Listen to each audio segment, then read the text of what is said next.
thank you, Dale, for being such a great host. You've been the marathon man the last 2 days. You've been doing a great job. And before we bring on Lydia, I wanted to make sure that everybody knew what a rock star you've been. Thank you, Blake. And so much so, you're still wearing a collared shirt. I actually had to put on the Forex Analytics clothing. I couldn't deal with the collar any longer. I haven't done laundry. So anyway, thank you, Blake. Appreciate it. Hey, have a great interview with Lydia, and she's awesome, and she is excited to have her part of this venue. So, I mean, after these 2 days, Blake, everyone should know what to do the rest of the decade.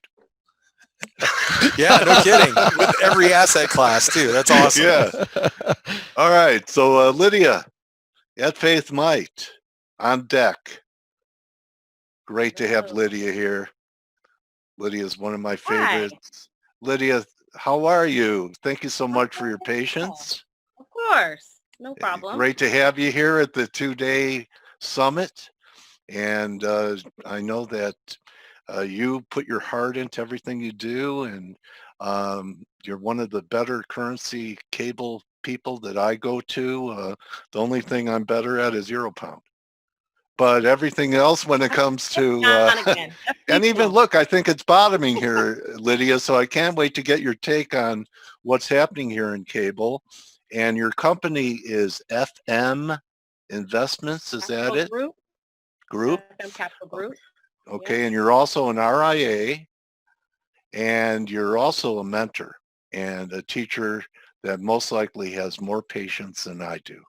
So welcome to the summit, Lydia. Looking forward to your presentation. Thank you so much for having me. You know the drill for sharing the screen here, right? The green button.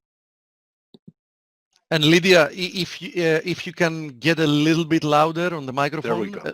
A little bit. Okay. All right. Perfect. Thank you guys for having me. So I know we're a little behind. So also, Lydia, I have to tell you that the moment we announced that you're on, we had the person sending a question for you. So at the end, I have at least one question. Okay. All right. No okay. Enjoy the presentation, guys. Thank you. So I am going to get through this part so we can get to the charts. But I am talking about market implications, but from the pound perspective. So I wanted to kind of lay out why I look at markets this way. I get a lot of questions as to why I only trade the pound. So I want to just kind of give everybody, if you don't know me, I have been trading Forex for about 14 years now. And I started off like everyone does, and I've traded everything. I traded all the pairs, all the crosses. I traded everything.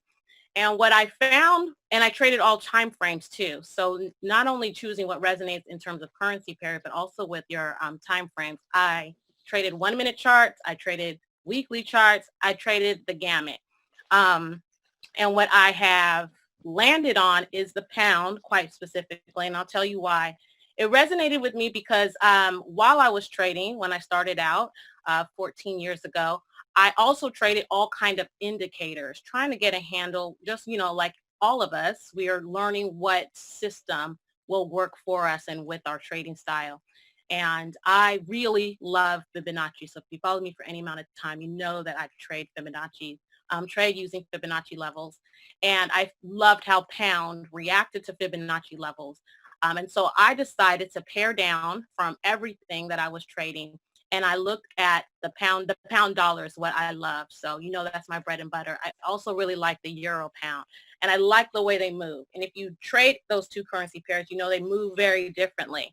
And I still really enjoyed both, how they both reacted to Fibonacci and technical levels, but Fibonacci's in particular. So I chose that. Then I realized that I was not being successful on 1-minute charts. And so if you know me, I am a swing trader. That means I look at weekly charts, and I'll look at anything as from a weekly, and I drill down daily and a 4-hour. I will look at a 1 hour or 15-minute, but not to trade. It's usually just to watch price actions around news events that are volatile. So month of March, I was looking at, equities on a 1 hour, 15-minute chart, just watching this thing crash, right? But When it comes to Forex, I typically start at a weekly chart. And I'll dial down to a daily and a 4-hour. Today, in the interest of time, I'm going to take you through charts from a weekly then to a 4-hour, just so I'll give you, the big picture view that I'm seeing in terms of swings, and then a 4-hour chart in terms of setups. But so that's how I chose what resonates, and that's what I stick to. I do not, I don't day trade. I don't trade the euro dollar, and I just stick to what works for me and what really resonates with my trading style. So I Have would you say ever to been to the everybody, UK, Lydia? I have not been to the UK, I bet you're but really going to resonate in London. I don't know if I have enough sunshine for this California girl. We'll see. So I would say just always choose what resonates, and basically just trying to give you a lay of how I chose my trading style and getting an understanding of how best it works and how I make adjustments when we're in trending markets versus ranging markets. And then to show up every day. A lot of traders, those of us who've been trading for a while, we do this every single day, and we have a set time of day that we're doing this work. So a lot of newer traders are not, they'll come in every other day, or they'll come in at random times of the day. With Forex, it's really important that you just show up every day at the same time of day. So just kind of wanted to give you a lay of how I got into this trading style. And now I'll give you just a quick overview of what I'm seeing fundamentally. So the pound, ever since Brexit, through 4 years ago, Brexit has been the prevailing fundamental headwind or tailwind, depending on what's happening in the political atmosphere. And basically it's become the ultimate risk currency. When we're seeing times of risk off, when the market crashed, you'll see most cases we saw the pound crash. And really the impetus for that was earlier in the month. Trade talks between the EU and the UK had broken down, and we saw the pound rolling over. And when the equities crashed with coronavirus hitting U.S. shores and hitting Europe, and then hitting the UK, and then hitting the U.S., we saw the pound really crash, particularly against the pound and against the euro. So that's now that we're starting to see talks. We had some news of a possible treatment. If we look a couple months, several months out, maybe a year or so out, we'll get news of a vaccine. As we start to get the economic, we're going to get back on view in Forex around economics. I think we're going to see Brexit talks. Brexit is going to continue to dominate the pound flows for the rest of this year.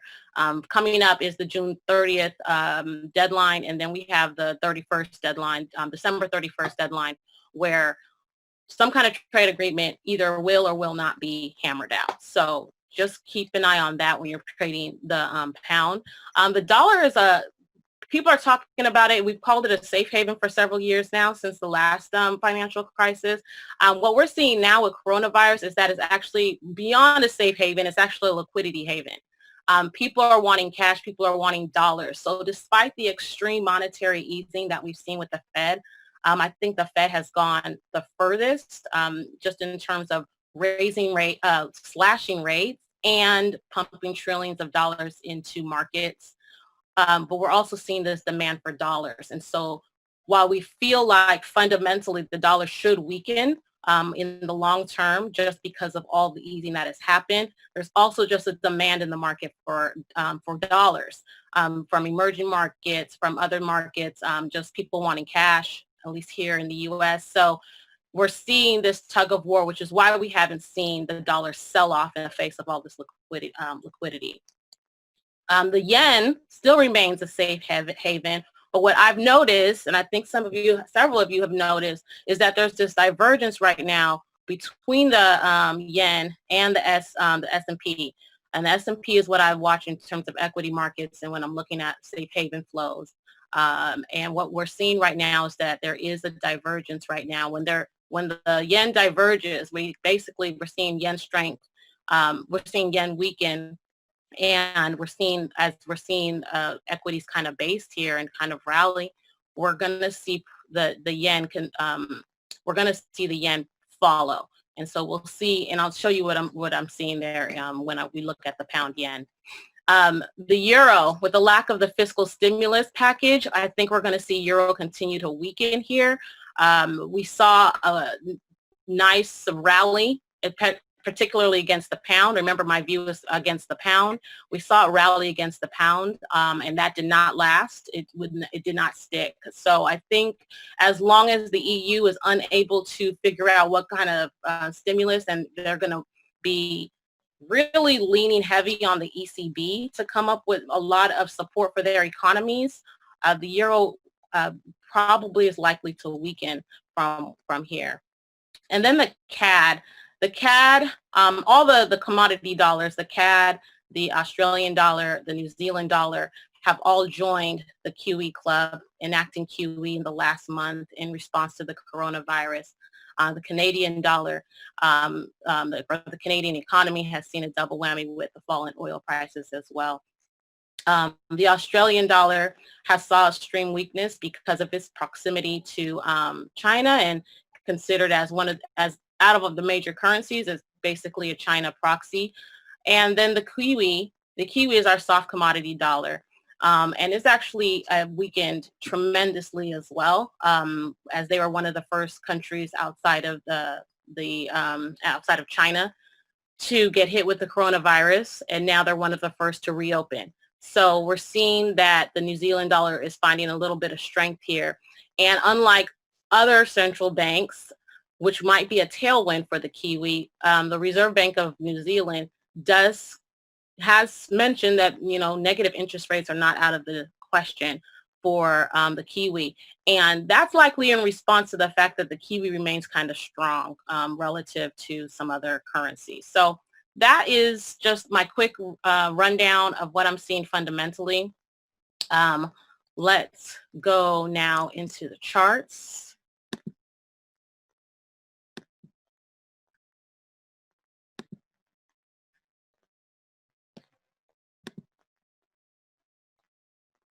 Okay. All right. So my look here, this is the Kiwi. I'm sorry, this is not the Kiwi. This is the cable. Yeah, cable. So cable going into 2020, we saw a run up right into $1.35 with a lot of euphoria around the Tories gaining majority in Parliament. Which looked like good news for Brexit, and we wouldn't get political gridlock, and we saw the pound rally. And that soon came off because of tensions between the EU and the UK around trade agreements and actually working out the terms of the Brexit deal. So we're seeing that come off here, and this crash here is the coronavirus crash. So we're going to see this pretty much across the board. These large moves down in a couple of weeks. This is the weekly chart here. And what we're seeing now is this bounce here and this recovery right into support. So what I look at is, you know, we'll draw a Fibonacci here because this is great continuation, really. This rally into $1.35, coming right into the 61.8 level and falling to new lows. That's what we like to see as fib traders. That's what I like to see. And so when I take a look at this new bounce, clearly it's a correction, and it's a correction into or just past the 50% level into this support at $1.2634, and then we saw it turn over and kind of head down into about $1.22. But if we take a look at the 4-hour chart and kind of zoom into what's going on here, you can see like this rally never really corrected into the fibs. And when that happens, and really even starting from here, we had this nice rally. We had a bit of a correction into support, and then it took off into $1.2634 resistance. And we fell over last week, and we're right back at resistance again today, and not ever reaching these fibs. When we see moves like this, when we see trend moves that are having very shallow corrections, this is very good for the direction of the trend right now. So on the 4-hour chart, the trend is to the upside, and what we're seeing in the short term is actually still quite bullish behavior. So So the fact that we've come into support here, come into resistance again here is very bullish. I actually think that cable has a chance to return to $1.30 as the markets start to sell off the dollar just based on monetary policy, and in contrast to other central banks, which haven't pumped trillions of dollars. Most of them are looking at more like 300 billion. So there's billion-dollar packages. So they're significantly smaller relative to what the Fed has done and has kept the door open to even doing more. So right now the market is just responding as fundamentally as it would, which is just negative when there's a lot of monetary policy easing. So I see this going into $1.30, and if we pull back out, $1.30 is up here. That's a return back to these highs. That's a return back to the start of this downtrend. So, oh, this is $1.30 here. I'm sorry. So if we $1.30 will probably be our line in the sand to see if we return back to highs, and the dollar actually has a sustained sell-off, or if this is just in response, and we have some other fundamentals that kick in with like with the news, with the economy, and things like that. So that's my view on cable. Taking a look at the euro pound.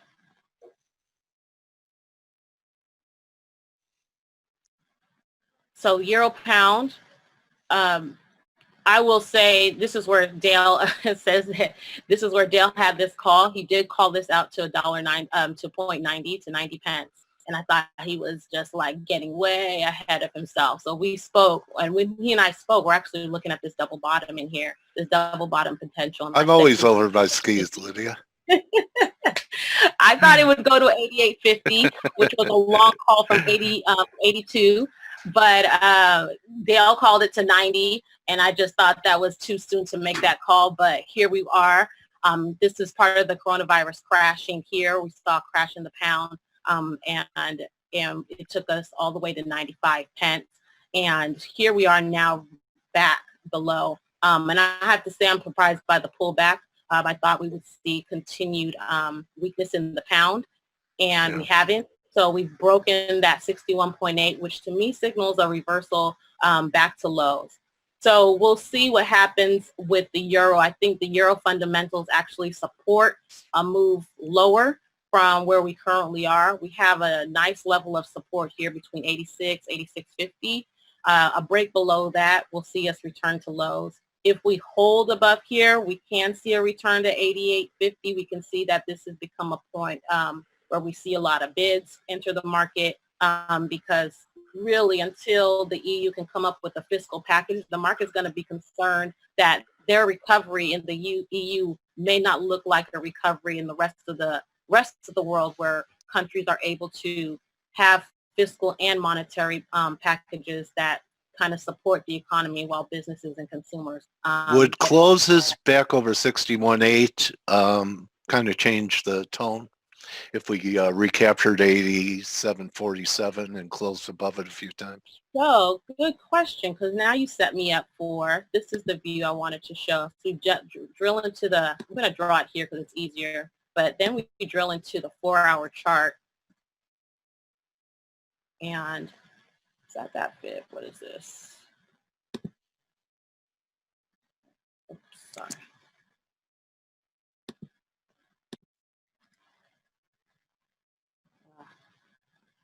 This is the fib I want to put on here.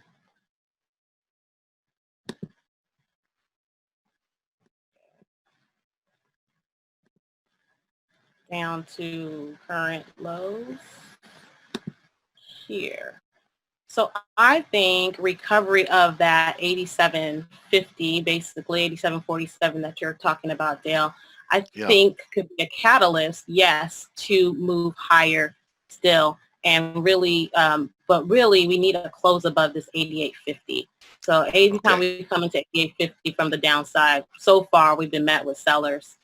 So 88.50 would be more important than the 87, 87.50 level. Thank you. To the upside. I have a question for you, Lydia. Yep. From one of our attendees, how would you suggest beginning traders would try and trade FX markets given the current conditions? Is this a market for amateurs to stay out of, or just reduce leverage significantly? What would you advise, Olivia? Well, I think for all newer traders in Forex, I think smaller size and a smaller account while you're learning is definitely how you want to approach the Forex markets, period. I mean, I started trading in 2006, 2007, 8. So, I mean, the volatility that you're seeing now is nothing like what we were seeing at that time. So I think it's actually a great time for you to get into a market that's, that's kind of more volatile than we've seen in the past couple of years. But I would go at it with a smaller account and smaller position sizing for sure. But it's not a time, I don't think it's a particularly special time that as a new trader you should be out of the markets. It's just the perfect time. Really. Yeah, because if they can handle this, they can handle anything. Yeah. And I don't think things are going to quiet down like they did pre-coronavirus. For like last 2-3 years, really, as the last 2 or 3 years, I think we all agree that it was uncharacteristically quiet in Forex. Okay. So this is just a more volatile market. This is what we be careful what you hope for, right? Here we got it now. This is actually what we love. This is why we this is why we pay Forex. This is what we live for. This is it. So you should definitely get in. Be smart with your account sizing and your position sizing just as a new trader. That's good advice. Yeah, not a particularly special time in the markets at all. Guppy, I know you all love the yen. So this is what I found particularly interesting about the yen. First, during this Corona crash, we did not breach the lows back in 2016 when the yen strengthened considerably down to $1.23. We only made it to $123. We only made it to 124 yen during all of this volatility, all of this crash and sell-off in equities. Another thing is that the RSI was even higher during this coronavirus crash than it had been in the sell-off last year in 2019. So all of that to say that the yen could be done strengthening here. And you might, if you're looking at equities as well, maybe equities has a chance to stabilize as well. I'm actually not surprised at markets or equity markets being so well supported right now. I actually did an overlay looking at let's take it down to the 4-hour chart. If you take a look at just the equity markets right now, this is today. So this is today. But when I was just looking at it, just studying all week, we've had quite a divergence as equities have moved higher. The yen has just basically just kind of stayed put. It hasn't moved. It hasn't really moved any high. It hasn't moved higher. Hasn't weakened until today. So today we're getting some yen weakness. And what I wanted to point out is when we see this divergence between the yen and equities, typically equities is leading, and what we'll see is the yen catch up and start to weaken as well. You'll see that a little bit in the past here, and so not too surprised that the yen weakened here. It happened on today, which is nice coincidence, but I think that we can see the yen actually start to move a bit higher from here, particularly with the divergence at the lows and the RSI. And I like the pound yen to kind of recover and get back towards $140.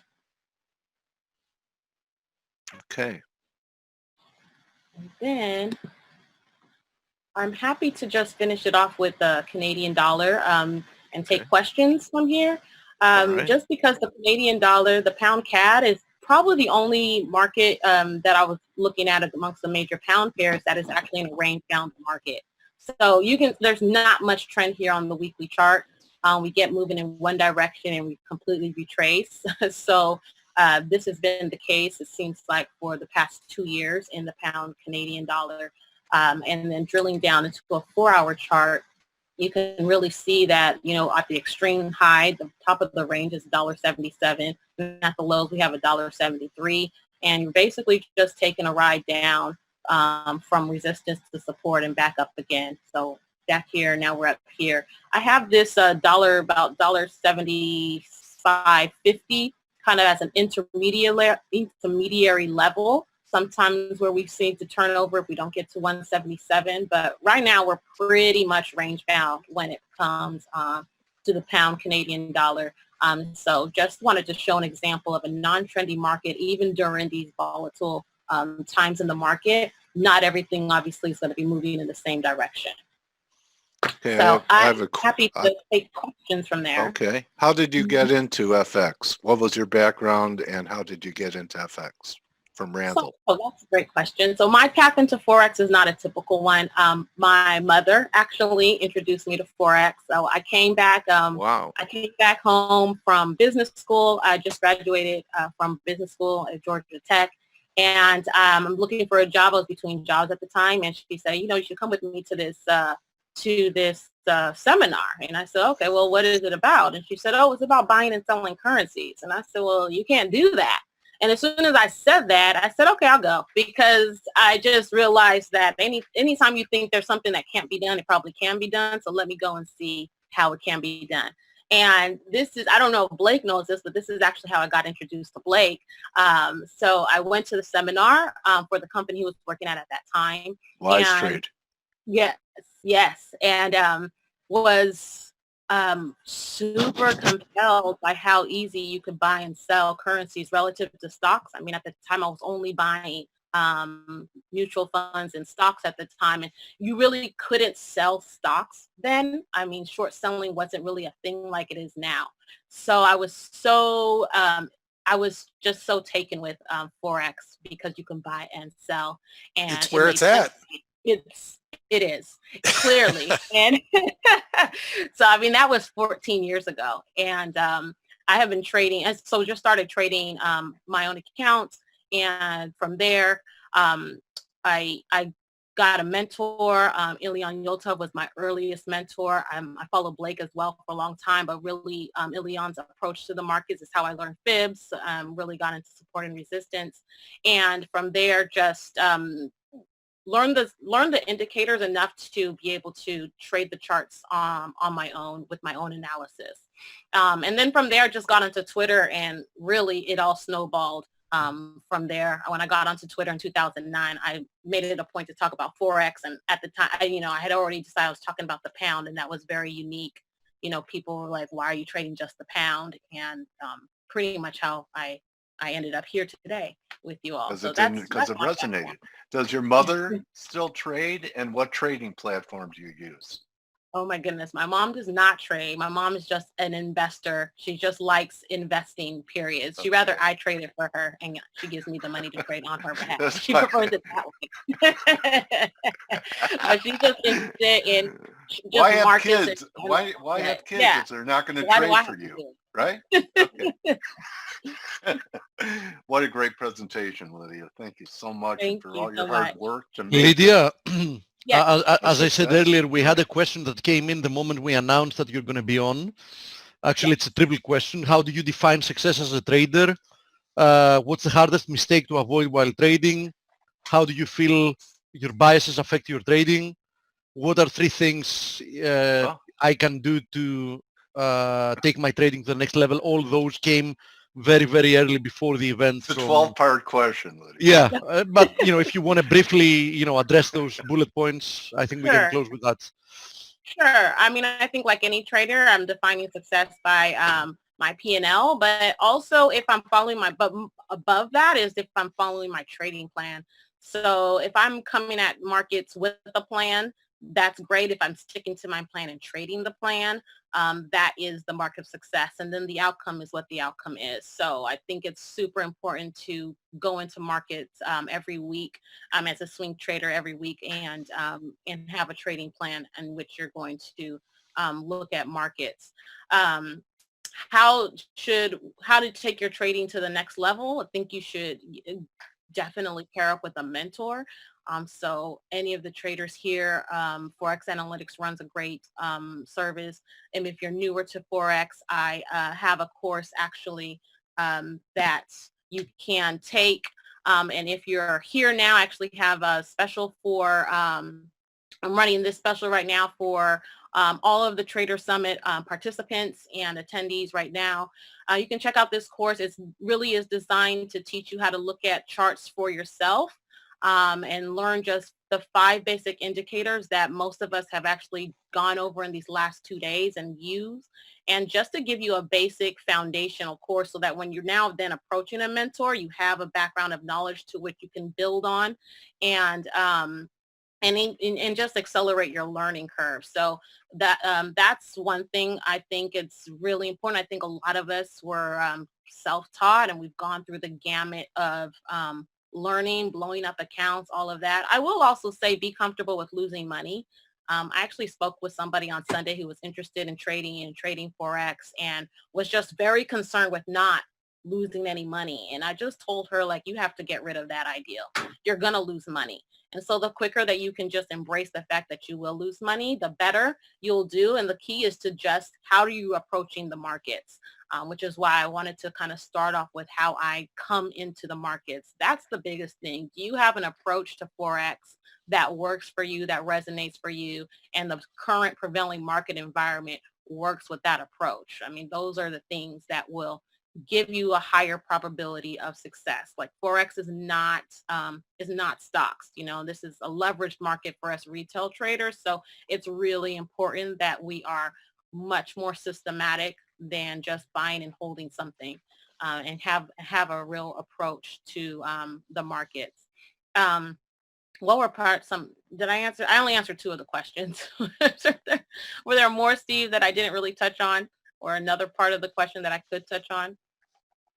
Yeah, let me tell you, how do you define success? You answered that. What is the hardest mistake to avoid while trading? How do you feel your biases affect your trading? And what are 3 things I can do, the person that's asking is saying, to take my trading to the next level? These were the questions. Okay, yeah. So definitely my biases, my biases are probably recency bias. So if, you know, when you're getting a win or a loss and you immediately jump into the market, either to revenge trade or either to, you know, feel like you can recapture more money in the market. Also, there's a feeling of like not gathering enough pips out of the market and being remorseful with your wins. Please don't feel that way, but recognize feeling that way. I think a lot of us will feel that when we take profits and we see the breakout just continue to run, you know, for another 100 pips, and you're mad at the 50 pips that you booked. So those are the different biases. There's a lot of psychology, I think, in Forex, even more so than in other, in stocks. I'm really comparing to stocks. I can't say to futures or options, but I think with Forex, there's a lot of psychology that you want to really be aware of within your own trading. I know I had to work through a lot of revenge trading. Like revenge trading was a big thing for me when I first started trading, and being remorseful for the winners that I was taking. I could capture 100, 200 pips and be upset because I didn't get the last 50. I mean, come on. That's me, Lydia. So, yeah. That, you know, Blake Morrow says, don't live in woulda, coulda, shoulda land. Yes, Blake is great for that. Blake is actually one of his early, kind of mantras. I've been living there for 60 years. I finally came out of it because of Blake. Yeah, it's tough to watch the market go when you're not involved, you know, especially when you've been on the right side of the market. But Blake said a long time ago that, you know, if you're up more than 20 pips, there is no reason to take a loss after that. And so I've had to refine my approach to just kind of, you know, incorporate that, you know, that thought process is that, you know, especially in this market, just, you know, being careful, you know, where your psyche is at any moment in the market, being able to walk away from the charts. And, you know, Lydia, I mean, that was obviously a long time ago. The market's changed. There's just a point in your trade, because it really depends on your time frame. It's like there's a point in your trade that you like, hey, I shouldn't take a loss from here on out. I just shouldn't. Right. You know, Right. Absolutely. Yeah. And I'll say back then, Blake was looking at a 5-minute chart. So like you said, it absolutely has to do with the time frame. yes, it does. Okay. It But totally has to so- do with the time frame, because when you said, Lydia, you shouldn't be losing money once you're 20 pips in the money, you know, I immediately thought, with my trading style, which is more, you know, longer term, I would get stopped out probably in every single trade. Many ways to skin a Exactly, cat, right? Steve, right? You have to know your time frame. And Absolutely. the last the last question, I think, was not for biases, but I just think that now is as good a time as any to get into the markets. And I will say, lastly, don't spend too much time on a demo account. So I think that's another really big mistake that that new traders take. Use a demo account to learn the platform that your broker has set up for you. And as soon as you're comfortable with the buy button and the sell button, setting your limit and setting your stop loss, you should jump into a real account. Because the psychology around that is completely different. I mean, you're going to feel a lot different about losing $100 than you were about losing the $10,000 in the demo account. You're going to feel way different about that. And so you really need to get into, like I said, a small account with small position size as soon as you can, to start to trade your approach to the markets and start to understand your psychology around trading, so that you can get a handle on that as well. And so that's really what I would say for newer traders who are looking to get in one and then take your trading to the next level. Thank you, Lydia. Yep, You were absolutely. the icing on the cake. Well, thank you. I'm sorry for the technical difficulties there. It's okay. That's television. That's live It happens TV. to the best of us. And Lydia, I want to say thank you for being part of our event. This is it was really Thank you nice for having you. me. Thank you Thank so you, much. Lydia. Thank you very much, Lydia. It was a pleasure. Thank you. Happy to be here. Thanks again for including me today. Thanks, everybody. Okay, Lydia. You can follow Lydia at FaithMight on Twitter and then get all the information. Also at her website. You want to give Here's your my website? There you website go. here. All right. And again, FaithMightFX.com. go fairly quickly. I know people are asking for the slide. So this is the offer. You can jot it down real quick, everybody. And those are my handles, Twitter. That's the firm. That's my blog. And so you'll find those things there. Thank you, Lydia. Thanks, guys. Thanks, All righty, everyone. everyone. Have a wonderful day. Thank you, Lydia. Is it dinner time? Yeah. It's Feels about like it. dinner time to me, man. You know, Dale, I want to say what a great job you've been doing. And Steve, wonderful. The whole team really came together to put together this event. Lydia's the last speaker, right? Absolutely, Blake. That was it. I think we wrapped up a quite long event, today event, right? You guys have done an amazing job. Really quick, I'm going to show this just so you guys have it. Remember, if you're, oh, sorry, I've got my dogs. Excuse me. No worries, Blake. Of course that would happen.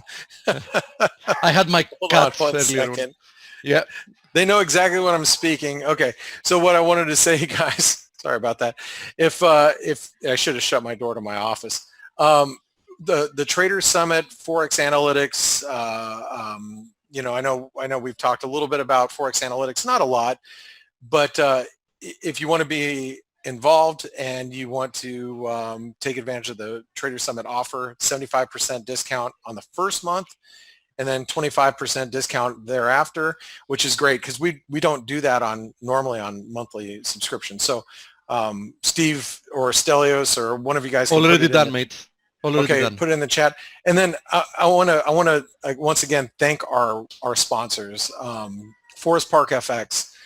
If you guys aren't happy with your broker, I mean, I know in the United States we only have a few, but if you're somewhere else, you might actually be able to get Forex Analytics for free if you join the reimbursement program, and you could even be with a broker that's part of that program, and all you have to do is go through Forest Park and you can possibly be using Forex Analytics through your trading. So make sure you talk to them. They've helped hundreds and hundreds of our clients over the last several years.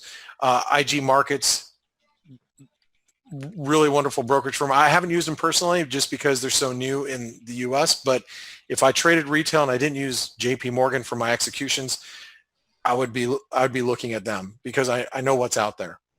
CMT, Tyler did such a great job today outlining the CMT organization. And Steve, you need another 12 hours a day so you can finish up your designation. That's what I said. Yeah, I'm eventually going to do it. Let's hope things calm down a little bit to give me the time.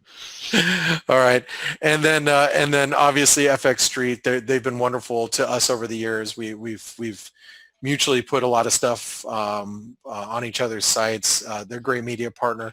So thanks to all of our sponsors, and thank you guys for your patience. I know we had a couple of technology glitches, but nothing we couldn't overcome. And Steve, you want to tell everybody about the recordings and how that's all working? Yes, we're going to edit all the recordings. They're going to be uploaded, worst case scenario, within the weekend, by the end of the weekend. And then we're going to email everyone, letting you know how you can watch them. So that's how it's going to go. Great. And then I want to do something that I hadn't done. I meant to do it a couple of weeks ago. Then we got caught up putting together this event. If you like this shirt, it says Forex Analytics. Mine says Chief Risk Manager on the back. We've got a few different ones. Like that one. We do need to do a product giveaway where we have mouse pads. These are nice ones too, real thick, super thick mouse pads and coffee mugs and t-shirts. And we got to do a couple giveaways. So you guys tune into the Face webinar next week. We're going to figure out a way to get a couple of winners for some Forex Analytics stuff that we have. So this way you can have some. These are definitely the most comfortable shirts I've ever owned. Dale wears his like 8 times a week. I have a couple. Just kidding. Like it's called swag. Swag. That's it. Swag. Yeah. Anyway, if there's anything that you'd like to wrap up with, Dale, I want to thank you guys for all being part of this last 2-day event. You guys have all made it a success. Our team, all the listeners, all the viewers, thank you all so much. So Dale, I'm going to pass it over to you. And Steve, Okay, thank you buddy. so much. Thank you, All Blake. right.